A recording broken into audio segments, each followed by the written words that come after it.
Bonjour à tous, chers supporters. Je vous souhaite la bienvenue et vous remercie sincèrement pour votre dévouement à cette plateforme numérique dédiée aux passionnés de sport et non à ceux qui se contentent des week-ends en amoureux.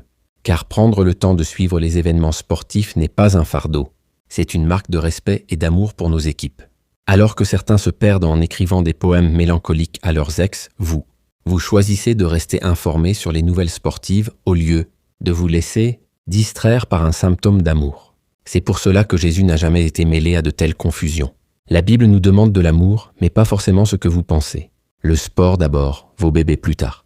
Nous allons donc examiner le match entre la RDC et le Soudan du Sud déjà dès demain, et le Sénégal qui va affronter le Soudan à Dakar. En tout cas, un bon match nul-nous à Dakar fera énormément de bien. Il est crucial de distinguer entre battre des équipes comme l'Angleterre ou le Brésil et penser que la RDC égale l'Angleterre ou le Brésil. Non, la RDC a sa propre force, un petit piment qui pique jusqu'aux couilles. Passons donc aux choses sérieuses. Rassemblement des léopards à Djouba. Deuxième séance d'entraînement de la journée. Hier mercredi à Djouba, les léopards ont poursuivi leur préparation avec une seconde séance d'entraînement en vue de leur premier match de cette trêve internationale contre le Soudan du Sud. La double séance témoigne d'une volonté d'intensifier la charge de travail, typique des phases de microcycle avant match. Cela permet de calibrer les automatismes collectifs et de tester les schémas tactiques en situation réelle. Dans une atmosphère sérieuse et à un rythme soutenu, l'équipe a intensifié ses efforts. L'intensité évoquée ici est cruciale pour évaluer la capacité des joueurs à maintenir un haut niveau d'engagement physique et mental. Cela reflète une préparation orientée vers la compétition, avec un accent sur la réactivité et la cohésion. À peine arrivés, Aaron Wan-Bissaka, Cédric Bakambu et Yohan Wissa ont activement participé à l'entraînement, apportant avec eux leur expérience et leur énergie. L'intégration immédiate de ces cadres montre une bonne gestion du rythme post-arrivée, souvent délicat en trêve internationale. Leur présence dynamise le groupe et élève le niveau d'exigence, ce qui est essentiel pour créer une émulation positive. La présence d'Aaron Wan-Bissaka soulève la question. Quel impact supplémentaire peut-il avoir dans un groupe déjà composé de joueurs de haut niveau? Cette interrogation est légitime. L'arrivée d'un joueur de Premier League modifie les équilibres internes, tant sur le plan tactique que psychologique. Elle peut renforcer la compétitivité, mais aussi créer des tensions si mal gérées. Aaron Wan-Bissaka, qui vient de connaître sa première sélection avec les Léopards, a rejoint l'équipe nationale de la RDC pour jouer ses premières minutes officielles et ainsi entamer un nouveau chapitre de sa carrière internationale. Ce moment est stratégique pour le joueur et pour la fédération. Il marque une bascule identitaire forte avec un potentiel narratif puissant pour la diaspora congolaise. C'est aussi un signal fort envoyé aux binationaux hésitants. Attendu avec impatience dans l'équipe en raison de ses compétences et de son expérience au plus haut niveau, l'ancien défenseur de Manchester United intègre une sélection congolaise où la concurrence au poste d'arrière droit est forte. L'intensité de la concurrence à ce poste est un indicateur de la profondeur du banc. Cela oblige le staff à clarifier les rôles et à éviter les doublons tactiques. Wan-Bissaka apporte une lecture défensive de haut niveau, notamment en 1 contre 1. Cependant, cela ne semble pas le perturber, en tout cas pas pour lui. Cette sérénité est révélatrice d'un mental forgé dans les grands rendez-vous. Elle peut influencer positivement les jeunes du groupe en instaurant une culture de la performance sans anxiété. Gédéon Kalulu et Axel Tuanzebe s'engagent déjà dans une compétition intense, chacun répondant aux attentes de Sébastien Desabre lorsqu'il fait appel à eux. Le duo Kalulu-Tuanzebe incarne une complémentarité intéressante. Kalulu est plus latéral pur, Tuanzebe plus axial. Leur capacité à répondre aux consignes du coach montre une bonne discipline tactique. Pour Axel Tuanzebe, il est probable qu'il joue dans l'axe central aux côtés de Mbemba. Cette association avec Mbemba pourrait stabiliser l'axe défensif. Tuanzebe, avec son profil hybride, puissance plus relance, peut compenser les montées de Mbemba et offrir une couverture dynamique. Aaron Wan-Bissaka vient s'ajouter à la liste des joueurs congolais capables d'évoluer sur le flanc droit de la défense. Cela élargit le spectre tactique du sélectionneur, qui peut désormais envisager des variations de système 4-3-3 ou 3-5-2 en fonction de l'adversaire. Contrairement à 2 autres joueurs, il propose davantage d'options au sélectionneur congolais grâce à ses capacités exceptionnelles. Sa capacité à défendre en reculant, à intercepter et à relancer sous pression est rare. Il offre une verticalité défensive et une lecture du jeu qui peuvent faire basculer un match. Sa polyvalence, lui, permet d'évoluer aussi bien en tant qu'arrière classique qu'en tant que piston dans un système. À 3 défenseurs, ce qui fait de Wan-Bissaka une véritable solution multifonction. Cette flexibilité tactique est précieuse dans les compétitions à format court. Elle permet au coach de réagir rapidement à des scénarios imprévus sans changer de joueur. Pour être franc, sans détour, Wan-Bissaka est d'un niveau très élevé. Aucun latéral sénégalais ne peut rivaliser avec ce talentueux défenseur congolais. Cette affirmation, bien que polémique, souligne un sentiment de fierté nationale. Elle peut être utilisée comme levier narratif pour mobiliser les supporters et renforcer l'identité collective autour de l'équipe. C'est pourquoi j'ai toujours affirmé que le Sénégal, bien qu'il ait un nom reconnu, n'a en réalité rien d'exceptionnel en ces moments actuels, contrairement à ce que certains Sénégalais pensent de leur équipe. Cette critique s'inscrit dans une logique de contre-discours. Elle vise à déconstruire les récits dominants et à repositionner la RDC comme une nation ambitieuse, capable de rivaliser avec les grandes. Depuis leur dernière victoire contre l'Angleterre, les supporters semblent avoir une perception démesurée de la situation. Ce phénomène est classique dans la psychologie des supporters. Une victoire de prestige crée une euphorie collective qui peut masquer les failles structurelles. C'est comme si le fait de battre l'Angleterre avait effacé toutes les critiques qu'ils avaient déjà soulevées auparavant. Cela montre la fragilité du discours critique dans le football africain, souvent soumis aux émotions du moment plutôt qu'à une analyse rationnelle. Comme souvent avec les équipes africaines, une victoire contre une nation prestigieuse semble faire disparaître tous les défauts, tout en oubliant que cela venait d'un match nul récent contre le Soudan. Une performance désastreuse qu'ils n'ont jamais digérée jusqu'à ce jour. Ce contraste illustre le manque de constance dans les performances et dans la perception publique. Il souligne l'importance de construire une culture de l'analyse post-match, même en cas de victoire. Mais puisque c'est l'Angleterre qui a été vaincue, ils commencent à établir des comparaisons entre l'Angleterre et la République démocratique du Congo. Et lorsque l'on tente de leur faire comprendre que la RDC n'est ni l'Angleterre ni le Brésil, ça parle en Wolof. Il y en a même qui qualifient cela d'ignorance. Cette dernière partie, volontairement satirique, joue sur les codes de la provocation digitale. Elle peut être utilisée pour créer du buzz, mais nécessite un dosage fin pour éviter les confusions inutiles. Il semble négliger le fait que chaque match de football se déroule dans un contexte différent. Le contexte, lieu, enjeu, état de forme, climat psychologique influence directement la performance. C'est une critique de la pensée linéaire qui ignore les variables du moment. On ne peut pas espérer battre l'Angleterre ou le Brésil et croire qu'un match contre le Botswana sera facile. C'est cela l'ignorance. Cette punchline dénonce l'arrogance tactique. Chaque adversaire impose des défis spécifiques et que la sous-estimation est souvent le premier facteur d'échec. C'est aussi une pique contre les narratifs simplistes des réseaux sociaux. Avec des joueurs comme Aaron Wan-Bissaka, Noah Sadiki ou Mbemba, personne ne considère le Sénégal comme un adversaire redoutable. Cette affirmation repose sur une logique de supériorité technique et mentale. Ces 3 profils incarnent la nouvelle élite congolaise. Rigueur défensive, verticalité et leadership. Elle installe une tension narrative avant le choc. De plus, vous verrez comment le Sénégal sera traité à Kinshasa.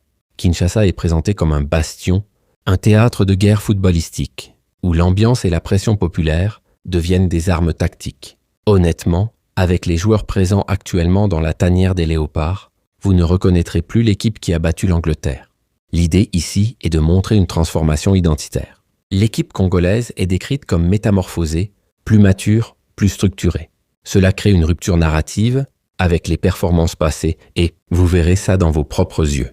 Aaron Wan-Bissaka abordera ce match contre le Sénégal comme s'il s'agissait d'un match de pré-saison avant le début de la Premier Ligue anglaise. Le calme et la maîtrise du joueur. Elle renforce l'idée que Wan-Bissaka évolue dans une autre dimension mentale, habitué aux pressions de l'élite mondiale. Pour lui, affronter le Sénégal, c'est comme trouver de l'air après une journée chaude, car il a déjà connu les ouragans.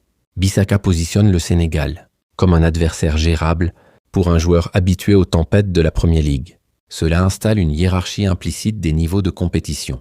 Lors du match aller à Dakar, les Sénégalais avaient une chance de battre la RDC, mais ils ont raté cette occasion, surtout sans Bissaka. Cette présence réécrit le récit du match. Aller en insistant sur l'absence d'un facteur clé. Elle suggère que la présence de Wan-Bissaka aurait changé l'issue, renforçant son aura de game changer. Maintenant qu'il est là, je suis convaincu que l'équipe sénégalaise se repliera et laissera le ballon aux léopards. Je suppose un changement de posture du Sénégal, passant d'une équipe dominante à une équipe prudente. Cela reflète une anticipation d'un rapport de force inversé. Cependant, Aucun Sénégalais ne croira ce que je dis avant de le voir par eux-mêmes. Mardi prochain. Mes propos jouent sur le suspense et le défi. Elle interpelle directement les supporters adverses, créant une tension digitale propice à l'engagement sur les réseaux.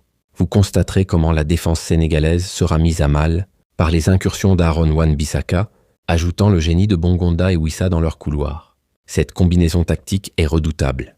C'est une triangulation offensive sur les ailes, avec percussion, créativité et vitesse. C'est une alerte rouge, stratégique pour le staff sénégalais. Si notre équipe des Léopards remporte le match de demain, les Sénégalais chercheront à obtenir une victoire à tout prix à Kinshasa. Le Sénégal a la réaction émotionnelle, souvent synonyme de désorganisation tactique. En cas d'un mauvais résultat de la RDC contre le Soudan du Sud et que le Sénégal gagne à Dakar, ils viendront jouer tous derrière. Lorsqu'ils reculeront, leur objectif sera d'éviter d'encaisser des buts. Et alors vous verrez comment Wan-Bissaka va dynamiser leur flanc avec ses montées audacieuses. Ça va être un scénario de domination territoriale. Wan-Bissaka est vu comme un catalyseur de déséquilibre, capable de créer des brèches dans une défense en bloc bas, et Wissa et Bongonda, pour créer les incursions, et on aura un penalty si ces jeunes reculent. La question qui se pose maintenant est de savoir quelle sera la position précise de Wan-Bissaka au sein des Léopards, sachant que son impact défensif et offensif pourrait être déterminant. Ce sont des interrogations tactiques pertinentes. Elle ouvre le débat sur le rôle hybride du joueur, latéral pur ou piston. Sa capacité à alterner les phases défensives et offensives est un atout rare. Cependant, les choses sont claires. Même avec une seule séance d'entraînement demain matin, Bissaka sera capable de s'intégrer rapidement à l'équipe, car il est un professionnel qui s'adapte facilement à un groupe qu'il vient juste de rejoindre. Ses capacités valorisent son professionnalisme et son intelligence de jeu. Elle rassure sur la capacité d'intégration rapide, essentielle en trêve internationale où le temps est compté. Concernant le Sénégal, il est important de noter que l'absence de certains joueurs clés modifiera leur approche tactique.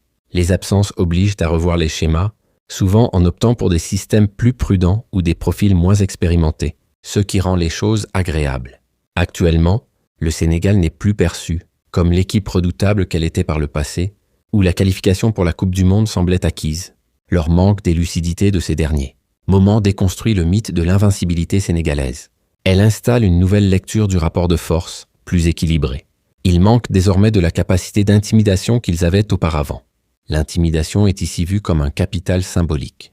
Sa perte signifie que tous les adversaires abordent le Sénégal avec moins de crainte, ce qui modifie les dynamiques mentales du match. Même le Togo les ont défiés. Ils ont plus de doutes que de certitudes, contrairement à leurs années de gloire. Ça souligne une crise de confiance. Elle suggère que le groupe sénégalais est en phase de transition, avec des repères tactiques et mentaux fragilisés. Prenons Sadio Mané, qui depuis un certain temps ne montre pas le même niveau de compétence qu'auparavant. Mané ne représente plus une menace comme il le faisait lorsqu'il était à son meilleur niveau. Ce changement de statut met en lumière le déclin relatif d'un leader offensif, ce qui affaiblit la capacité de projection intelligente et rapide du Sénégal. Dans l'équipe sénégalaise, les deux joueurs centraux qui se démarquent sont Pape Matar Sarr et Camara. C'est presque tout, à moins que les supporters sénégalais ne viennent me prouver le contraire. C'est la réalité. Beaucoup de volume, mais peu de verticalité. Analyse tactique et stratégique de l'équipe nationale du Soudan du Sud. Avant le choc contre la RDC, éliminatoire Coupe du Monde 2026. Le Soudan du Sud aborde cette 7e journée des qualifications dans une posture délicate. Avant-dernier du groupe, ils n'ont enregistré aucune victoire en 6 matchs. 3 nuls contre le Togo, la Mauritanie et le Soudan. S'ils ont réussi à neutraliser le Soudan, qui était le leader du groupe, cela témoigne de la solidité défensive de cette équipe, comme nous l'avons également observé lors du match aller à Kinshasa, où le score était d'1-0. Ils ont bien bloqué toutes nos lignes et empêché nos individualités de s'exprimer, ce qui aurait pu mener à un résultat très défavorable. Cependant, étant donné que le match se déroulait à Kinshasa, au stade des Martyrs, la tradition a fini par jouer en notre faveur. De plus, leur défaite 4-0 contre le Sénégal peut être attribuée au fait que l'équipe sud-soudanaise n'était pas encore bien rodée, contrairement à leur performance contre nous et l'autre Soudan. Sinon, les Sénégalais n'auraient probablement pas réussi à inscrire 4 buts contre cette équipe. Ils ont 3 défaites, dont un cinglant 4-0 contre le Sénégal et seulement 2 buts marqués, pour 10 encaissés, ce qui prouve qu'il n'y a pas de défense, sauf s'ils optent pour une bloc générale, où même leurs attaquants rentrent pour défendre. Cette équipe est en quête d'identité, de constance et surtout de solutions offensives. Mais attention, Elle ne manque pas de cœur. Quelques points forts à ne pas sous-estimer. Une forte résilience défensive. Malgré les chiffres, le Soudan du Sud a montré une capacité à résister dans certains matchs serrés, comme j'ai relaté là-dessus, un but. Partout contre le Soudan est 0. But 0 contre la Mauritanie. Leur bloc bas est souvent compact, avec un jeu très physique et une volonté de ne pas se livrer. Quelques ténacités individuelles de leurs pionniers. Le milieu Tito Okello de Peikan FC en Iran est l'un des rares à sortir du lot.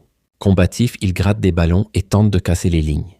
Le défenseur Peter Maker de Radniki en Serbie apporte de l'expérience avec ses 25 sélections. Quelques atouts sur le jeu direct. L'équipe sud-soudanaise mise sur des transitions rapides, souvent en contre. L'attaquant Valentino Yuel de Sydney FC en Australie est capable de prendre la profondeur. Sinon, il y a des faiblesses à exploiter pour mieux. Les prendre sans aller de gauche à droite. La manque de créativité offensive. Avec seulement 2 buts en 6 matchs, l'animation offensive est quasi inexistante. Peu de combinaisons, peu de tirs cadrés. L'équipe peine à construire dans le camp adverse. Une défense perméable. Malgré quelques matchs serrés, la défense a explosé face aux grosses cylindristes. 4 buts encaissés contre le Sénégal. 3 contre le Soudan en aller et 1 contre la RDC au match aller. Cependant, ils ont un effectif très limité. La majorité des joueurs évoluent dans des clubs peu exposés, avec peu de temps de jeu à haut niveau. Cela se ressent dans la gestion du tempo, la lecture tactique et la capacité à réagir sous pression. Niveau de l'effectif très bas. Aucun joueur ne joue dans un championnat du top 10 mondial. L'équipe repose sur des profils courageux mais limités techniquement. Les points stratégiques pour nos léopards. La RDC doit imposer son rythme dès les premières minutes sans rien attendre, car cette victoire nous procurera un avantage psychologique considérable avant notre rencontre contre le Sénégal à Kinshasa.